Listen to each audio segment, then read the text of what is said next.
शिवसेना आमदारांनीच सरकार विरोधात दंड थोपटण्याचं ठरवलंय। शिवसेना आमदारांची मंगळवारची बैठक वादळी ठरली। सत्तेत सहभागी असूनही शिवसेना अस्वस्थ आहे। त्याचेच पडसाद आमदारांच्या बैठकीत उमटलेत। बहुतांश शिवसेना आमदारांनी भाजप विरोधातील आपला राग बैठकीत व्यक्त केला।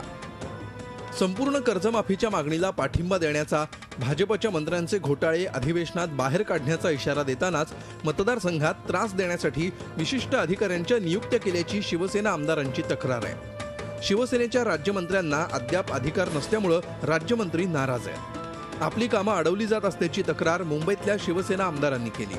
विशेष म्हणजे शिवसेनेचे नेतेही सरकार विरोधात भूमिका घेताना दिसतायत। शेतकऱ्याच्या भरोशावर आम्ही इकडे निवडून आलो। ज्या मतदारसंघात आम्ही प्रतिनिधित्व करतो तिथे 90% शेतकरी आहे आणि शेतकऱ्याकडे मत मागताना ज्याप्रमाणे आम्ही जातो त्याचप्रमाणे त्यांच्या मदतीकरता सुद्धा आम्ही उभं राहावं ही शिवसेनेची कायमस्वरूपीची भावना आणि तयारी आहे। तर शिवसेनेच्या संपूर्ण कर्जमाफीच्या मागणीबाबत भाजपचे नेते कोणतीही प्रतिक्रिया देत नाहीत। तसंच सामनामधून होणाऱ्या टीकेवरही थेट बोलायचं टाळतायत। उद्धव ठाकरेंनी सुद्धा कर्जमाफीची मागणी केलेली आहे। उद्धव ठाकरे सुद्धा राजकारण करतायत का?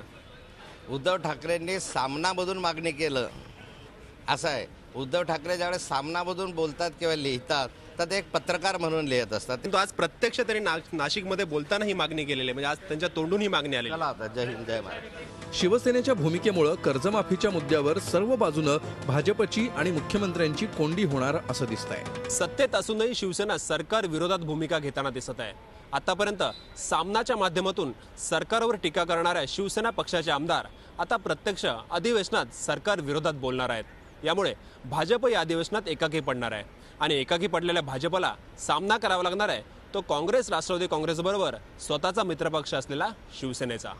व्हिडिओ जर्नलिस्ट प्रशांत कोचरेकर आणि मुकुल कुलकर्णीसह दीपक भातुसे, झी मीडिया, मुंबई।